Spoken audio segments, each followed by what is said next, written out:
Bonjour, je m'appelle Joseph Mfongang Achou.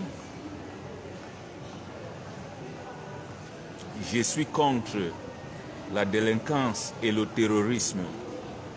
Je suis contre la recrutation des adrénochromes.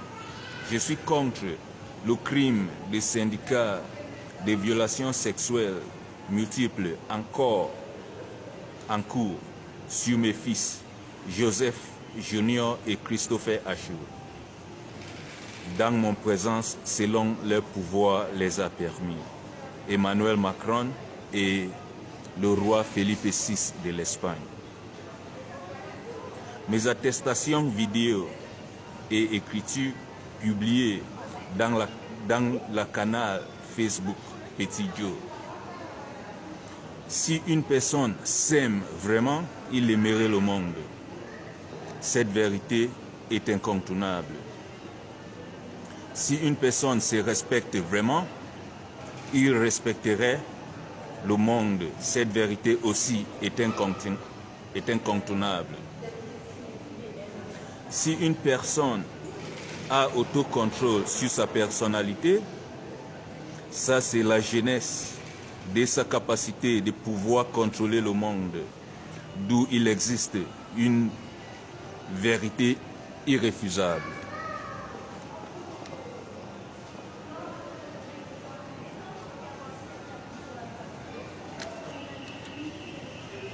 À moi, Joseph Mfongang Achou, ai refusé le droit de réclamer les droits à la justice et à la santé, examination, anoscopie, médecine légale sur mes fils victimes du 280 violations sexuelles dans mon présence. Et à la réclamation de ces droits, je suis arrêté par les mêmes policiers qui ont été chargés de superviser ce lieu de crime pendant que mes fils sont violés sexuellement et électrocutés, avec espoir que j'accepte à prendre les armes proposées à moi par une partie d'une équipe financée par les principaux violeurs sexuels de mes fils, le roi Felipe VI de l'Espagne et le président Emmanuel Macron de la France, qui ont trouvé cette idée comme leur seul possible échappatoire de la justice. Les informations détaillées sur ce syndicat de la pédocriminalité se trouvent dans mon page de Facebook Petit Joe, illustrée avec les dates et les heures du différents scénarios depuis le 2 mai 2017 que le roi Philippe a initié ces violations sexuelles dans mon présence, dans mon immeuble. Mes fils séquestrés par lui, mes fils séquestrés par lui, l'octobre 2016, 7 mois après, le mois du mai 2017, le 2 mai 2017, pour la première fois, le roi a amené mes fils dans mon immeuble et il a violé mes fils dans mon présence.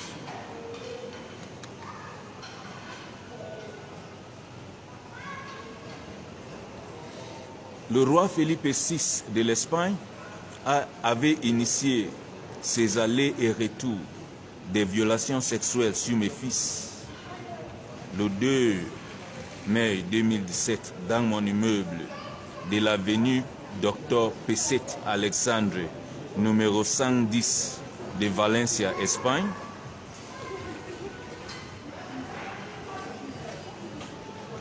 Vers 2 et 3 heures de la nuit, pendant que mes fils pleurent pour leur vie, la scène est protégée par les hommes armés.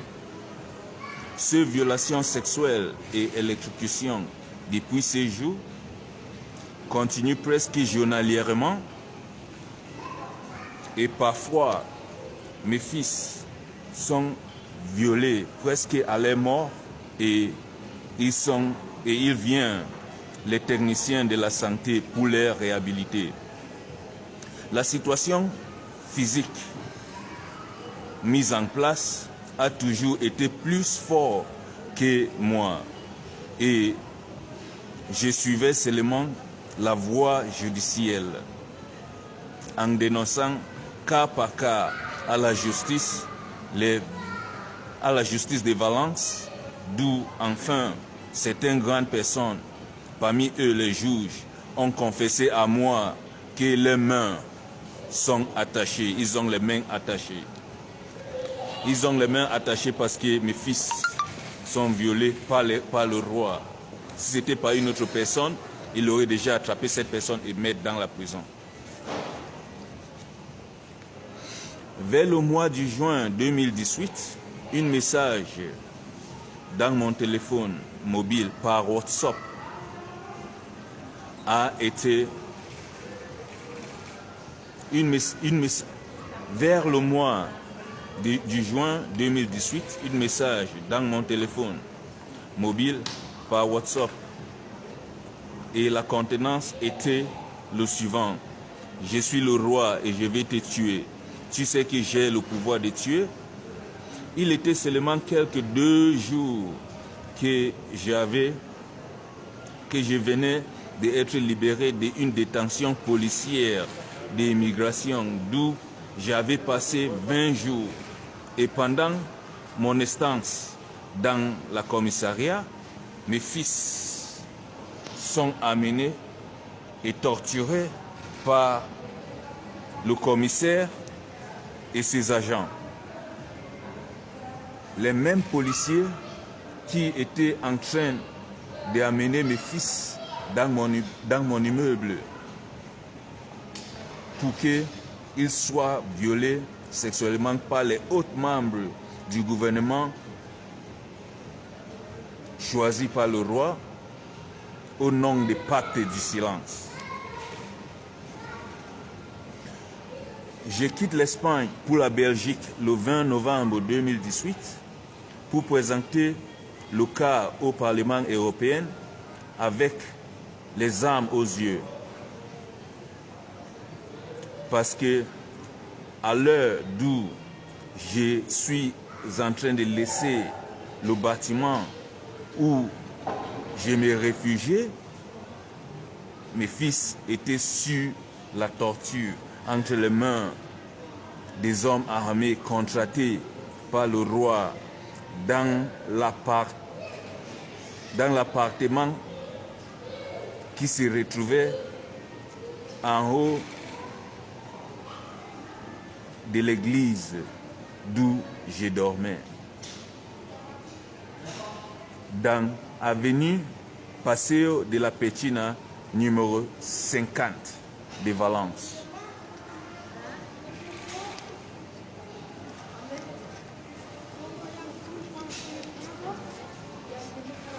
Mon arrivée à Bruxelles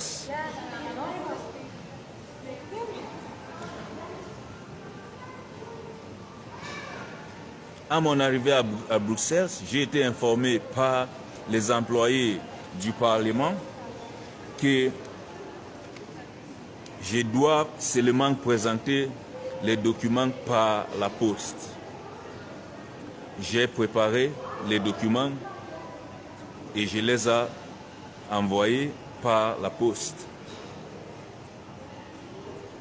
en lettres recommandées au Parlement européen, aux commissions européennes, au Cour pénal international Haye en Hollande, mais aucun de ces lettres recommandées a arrivé son destination. J'ai toujours les reçus que au moment de chercher à retrouver mes lettres par le numéro de tracking, la réponse était que Ce lettre n'existe pas. J'ai fait 2 semaines en Belgique,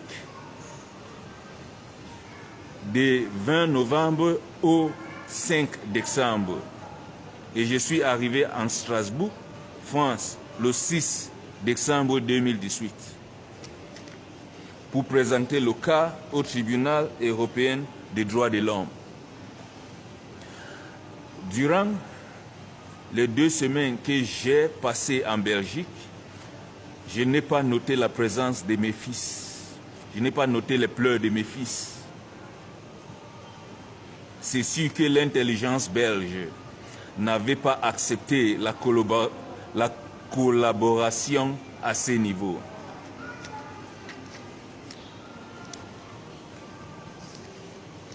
Je suis arrivé à Strasbourg le 6 décembre 2018 pour présenter la plainte au tribunal européen des droits de l'homme et je me suis habitué avec le tribunal d'où j'ai parti faire mes vidéos protestations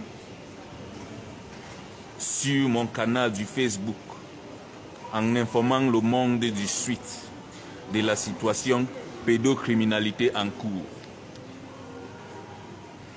Je me suis habitué avec la gare centrale du train de Strasbourg où je me reposais après mes manifestations devant le tribunal européen pour éviter la corruption et la paralysation de la justice sur cette cas.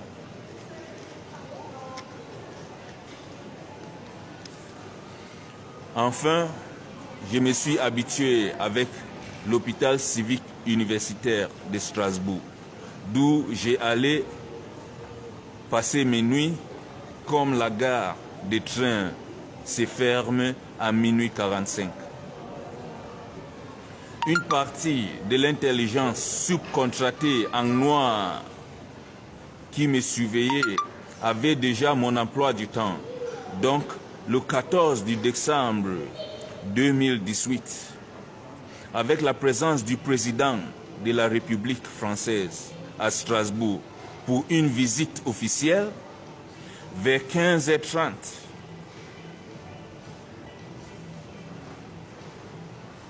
mes fils Joseph et Christopher étaient en train de pleurer dans la gare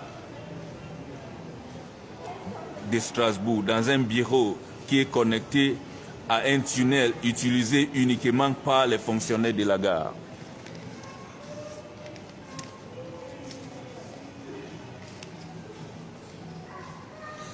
J'ai été assise dans la salle d'attente près à ce bureau qui est connecté à ce tunnel utilisé uniquement par les fonctionnaires de la gare, du train. Mes fils étaient en train de supplier pour leur vie. Por favor, sur le choc de l'électrocution. Por favor signifie pardon, pardon en espagnol. Mes fils ne parlent qu'espagnol comme première langue et anglais qu'on parle à la maison.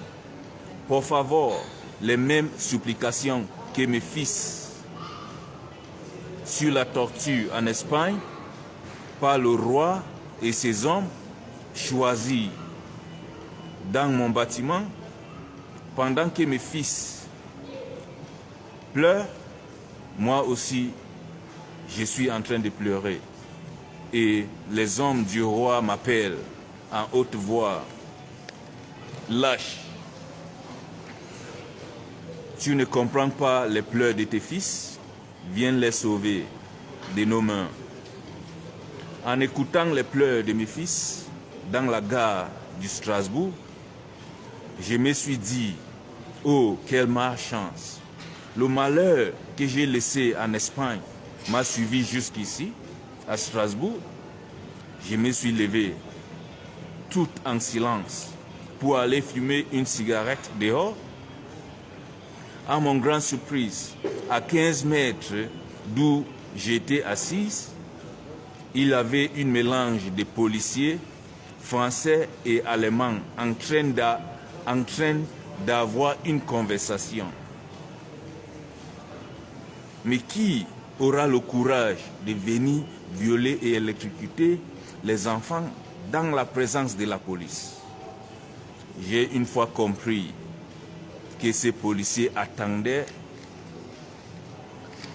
à que je me mette hystérique.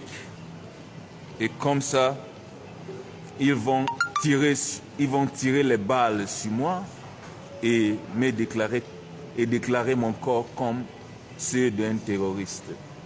Je suis parti hors de la gare et j'ai commencé à faire une vidéo sur Facebook en informant le monde du suite pédocriminalité sur mes fils, cette fois-ci en Strasbourg, France.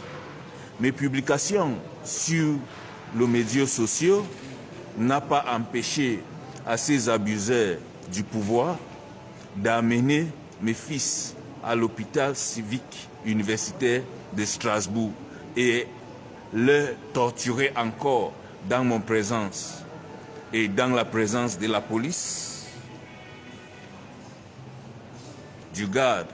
Mes fils, transportés par les sapeurs-pompiers à l'hôpital et hors, quand j'ai fait semblant d'ignorer le présent, ils appellent par force à mon attention en augmentant le degré de la torture sur mes fils et en m'appelant.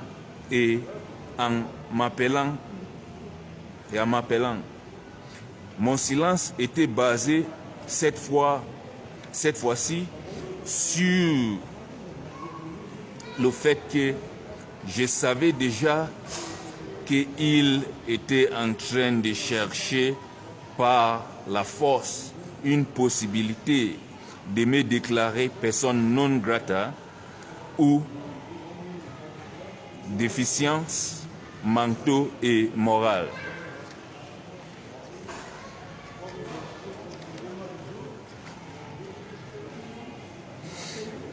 C'est difficile pour un homme de fréquenter le lieu d'où il y a eu les mauvaises expériences.